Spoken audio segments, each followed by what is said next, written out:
कुंद के पुष्प और चंद्रमा और शंख के समान भगवान शंकर का गौर स्वरूप है, गोरे हैं।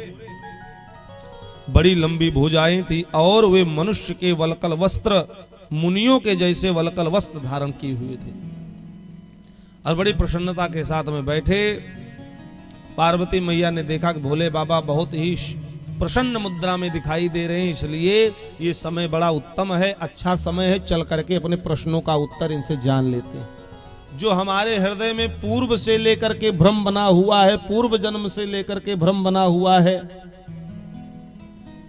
उन सारे भ्रमों का निवारण कर लें, भगवान की पावन पवित्र कथा को श्रवण कर लें। यही विचार करके पार्वती मैया पहुंच गई भोले बाबा के पास। तो भोले बाबा ने देखा कि मैया पार्वती जी सम्मुख हैं, तो सम्मुख पार्वती जी को देख करके वाम भाग में आसन दिया। जान प्रिया आदरवति कीन्हा, वाम भाग आसनु हरि दीन्हा।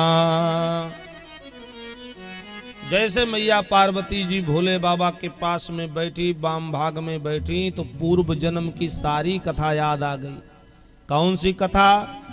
जो दक्ष प्रजापति के यहाँ सती के रूप में अवतार लिया और पिता के यहाँ वाजपेयी शव नामक यज्ञ में गई, तो अपने अपमान को तो सहन कर लिया, लेकिन जब दक्ष प्रजापति के उस यज्ञ में जाकर के देखा और उस यज्ञ में सबका स्थान विद्यमान था, लेकिन भगवान भोलेनाथ का स्थान नहीं विद्यमान था, उनका कोई स्थान नहीं था, तो क्रोध में आकर के अपने शरीर को वही योगाग्नि में भस्म कर दिया। भगवान राम को देख करके हृदय में भ्रम उत्पन्न हो गया, बुद्धि में भ्रम हो गया। भोले बाबा ने लाख समझाया, लेकिन भगवान राम को स्वीकार न की और इन्होंने परीक्षा ली और भगवान राम ने इनके भ्रम को स्वयं दूर किया। तब इनको बड़ा पश्चाताप भी हुआ। भोले बाबा ने मन में ही संकल्प करके इनका परित्याग कर दिया था पहले ही। बाद में जाकर के दक्ष की यज्ञ में अपने शरीर का परित्याग किया। पूर्व के सारे कष्ट का स्मरण हो गया, पूर्व की सारी कथा याद आ गई।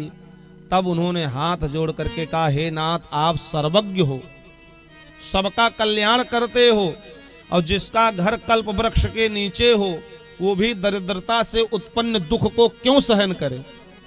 आप तो साक्षात ब्रह्म हो, परमात्मा हो, और हम क्यों उस भ्रम में पड़े रहें? इसलिए हमारे भ्रम को आज आप दूर कर दीजिए, क्योंकि आप समर्थवान हो। प्रभु समर्थ सर्वज्ञ शिव और सकल कला गुण धाम, और जोग ज्ञान वैराग्य निधि प्रणत कल्प तरु नाम।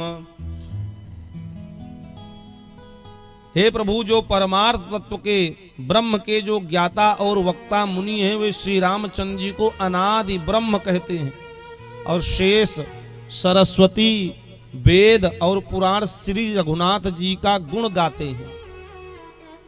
उनकी महिमा को गाते हुए नहीं थकते।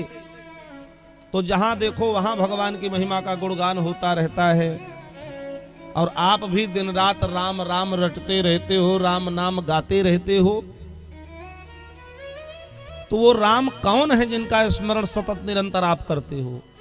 हम राम जी को नहीं जान पाए, इसीलिए भ्रम में पड़े और अपार कष्ट को सहन करना पड़ा।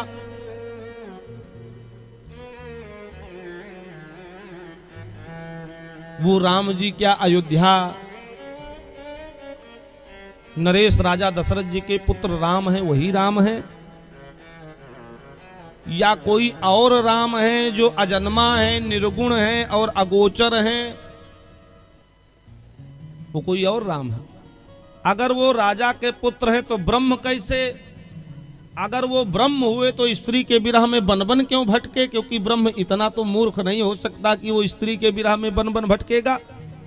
ये सारे चरित्रों को देख करके लीला को देख करके, कान से सुन करके मेरी बुद्धि बड़ी भ्रमित हो गई है और मेरी बुद्धि को कोई स्थान, कोई ठाव नहीं मिल रहा जहां पर ये स्थिर हो सके।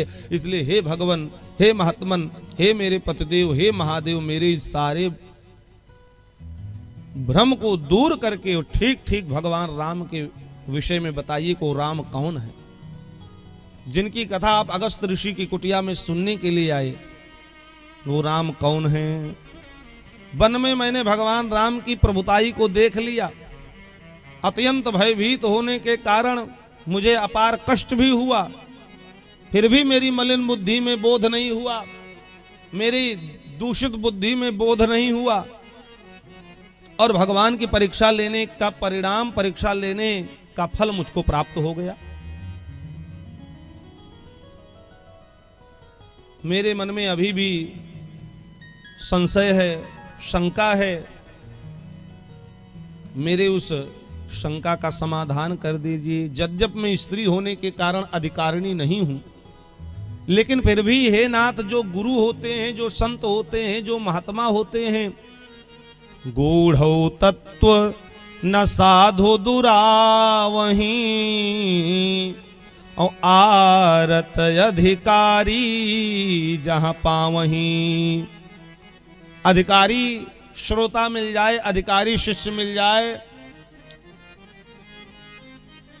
अधिकारी भक्त मिल जाए तो गुरु, संत, वक्ता गूढ़ से गूढ़ रहस्य को भी अपने शिष्य को, अपने चेले को बता देता है। उसमें तनिक भी देरी नहीं करता है। इसलिए हे महाराज, आप कृपा करके हमारे इस शंका का समाधान करिए और भगवान की पावन पवित्र कथा कह करके हमारे भ्रम को दूर कर दीजिए, क्योंकि हमें बहुत बड़ा भ्रम है। तो इस प्रकार से गूढ़ से गूढ़ तत्व को भी गुरु अपने शिष्य को बता देता है, वक्ता श्रोता को बता देता है। अगर अधिकारी श्रोता मिल जाए, अधिकारी शिष्य मिल जाए तो हे भगवान, आप समर्थवान हो, मेरे भ्रम को दूर करो। और मेरा भ्रम देखिए, भ्रम और तो बहुत लोगों को भ्रम हुआ भगवान की लीला को सुन करके, भगवान की कथा को सुन करके, लेकिन जैसा भ्रम सती जी को हुआ और सुग्रीव को हुआ, वैसा भ्रम किसी को नहीं हुआ। सुग्रीव को भी भ्रम हुआ था। कब? जब राजकुमार के रूप में भगवान राम वन में भटक रहे थे और अकेले बिना सीता के राम को देखा, भगवान राम को, तो सुग्रीव को भी भ्रम हो गया और सती को भी भ्रम हुआ। कब भ्रम हुआ? जब सीता जी नहीं थी तब। राम जी बिरही बन करके, हे खग मृग, हे मधुकर श्रेणी, तुम देखी सीता मृग नैनी, मृग नैनी सीता को देखा है लता पात्रा। जीव जंतुओं से भगवान राम पूछ रहे थे। तो सीता जी नहीं थी, अकेले भगवान को देखा तो सती को भी भ्रम हुआ, और सुग्रीव को भी अकेले देखा, सुग्रीव ने भी भगवान को, तो उसको भी भ्रम हुआ। तो इसका ये तात्पर्य है, भगवान, सीता जी हैं भक्ति और राम जी हैं भगवान। भगवान को अगर देखना है तो भक्ति के सहित देखो, भक्ति के सहित देखोगे तो भ्रम नहीं होगा, और भक्ति के बिना भगवान को देखोगे तो भ्रम उत्पन्न हो जाएगा। तो भगवान की पूजा करना है तो हृदय में भक्ति होनी चाहिए। राम जी को ठीक ठीक जानना है तो हृदय में भक्ति होनी चाहिए। अगर भक्ति नहीं है तो भगवान की लीला को सुन करके, देख करके भ्रमित हो जाओगे, भगवान को जान नहीं पाओगे, जैसे सुग्रीव नहीं जान पाए और सती मैया नहीं जान पाई। तो मैया पार्वती कहती हैं भगवान से, पहला कारण तो ये बताइए कि निर्गुण ब्रह्म को सगुण रूप धारण करके क्यों आना पड़ा। जिसका जन्म नहीं होता, जो निराकार है, आंखें उसको देख नहीं सकती, स्पर्श करके जाना नहीं जा सकता, जो इंद्रियों का विषय नहीं है वो इंद्रियों का विषय क्यों बना, जो निराकार है उसको साकार क्यों होना पड़ा, क्या कारण पड़ गया। वो चाहते भगवान तो वहीं से, अपने स्थान से ही बड़े बड़े दुर्दांत राक्षसों को मार सकते थे, लेकिन उनको अवतार लेके क्यों आना पड़ा। फिर भगवान राम जी के अवतार की कथा श्रवण कराइए, फिर बाल चरित्र की कथा बताइए, किस प्रकार से मैया जानकी के साथ में विवाह हुआ, फिर किस कारण से उनको राज्य पाठ छोड़ना पड़ा, राजा बनने का समय आया और दूसरे दिन उनको बन जाना पड़ा। ये सारी लीला, फिर वन में रह करके उन्होंने कौन कौन सी लीला की, सीता जी का हरण कैसे हुआ, रावण का मरण कैसे हुआ, पुनः रावण को मार करके लंका का राज विभीषण को दे करके भगवान राम मैया सीता जी के साथ अयोध्या वापस आए, फिर वो राजगद्दी पर कैसे बैठे, उनका राज्य तिलक किसने किया, ये सारी कथा हमको सुनाइए, श्रवण कराइए। राज बैठ कीन्हे बहुलीला और सकल कहूं शंकर सुखशीला। हे कृपाधाम, फिर वह अद्भुत चरित्र कहिए जो श्री रामचंद्र जी ने किया, वो रघुकुल शिरोमणि प्रजा सहित किस प्रकार अपने धाम को गए, ये सारी कथा हमको कहिए। और हे नाथ, वो तत्व भी हमको समझा करके कहिए जिसकी अनुभूति में ज्ञानी मुनिगण सदा मग्न रहते हैं। और फिर भक्ति ज्ञान वैराग्य की प्राप्ति कैसे होगी, ये कथा भी सुनाइए। वैष्णव लोग किस प्रकार से भगवान की भक्ति को करके भगवान को शीघ्रता से प्राप्त कर लेते हैं, वो कौन सा साधन है जिससे भक्त भगवान तक सरलता से पहुंच जाए। कृपा करके ये सारी कथा हमको सुनाओ। जैसे इतना प्रश्न किया तो भोले बाबा के दोनों नेत्र बंद हो गए, निमग्न हो गए अंतःकरण के ध्यान में, और भगवान राम का स्वरूप हृदय में आ गया। गोस्वामी जी कहते एक क्षण के लिए तो समाधि लग गई। मगन ध्यान रस दंड जुग पुनि मन बाहिर कीन, रघुपति चरित महेश तब हर्षित बरनय लीन। और फिर अपने अंतःकरण को बाहर खींच करके मन को और दोनों नेत्रों को खोल करके और मैया पार्वती जी की बड़ाई करते हुए कहते हैं कि धन्य धन्य गिरी राजकुमारी, धन्य धन्य गिरी राजकुमारी, तुम समान नहीं को उपकारी, तुम समान नहीं को उपकारी। पूछे हो रघुपति कथा प्रसंगा, पूछे हो रघुपति कथा प्रसंगा। सकल लोक जग पावन गंगा, सकल लोक जग पावन गंगा। तुम रघुवीर चरण अनुरागी, तुम रघुवीर चरण अनुरागी। कीन्हे प्रश्न जगत हित लागी, कीन्हे प्रश्न जगत हित लागी, कीन्हे प्रश्न जगत हित लागी। हे पार्वती, तुम धन्य हो, धन्य हो। 2 बार कहा, क्योंकि तुम्हारे समान कोई उपकारी इस समय नहीं है। क्यों उपकारी हो? क्योंकि तुमने व्यक्तिगत अपने स्वार्थ के लिए प्रश्न नहीं किया। पूछे रघुपति कथा प्रसंगा, भगवान राम जी की कथा को श्रवण करने का तुमने प्रश्न हमसे किया है। और ये राम जी की कथा गंगा जल के समान संपूर्ण संसार के जीवों को पावन पवित्र बना देने वाली कथा है।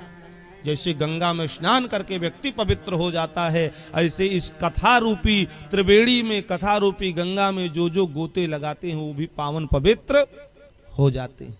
इससे केवल तुम्हारा ही उद्धार नहीं होगा, तुम्हारी ही शंका का समाधान नहीं होगा, अपितु संसार में जितने जीव हैं वो भगवान की कथा सुनेंगे तो उनके भी शंका का निवारण होगा, उनका भी हृदय निर्मल बनेगा, उनका भी हृदय पावन बन जाएगा।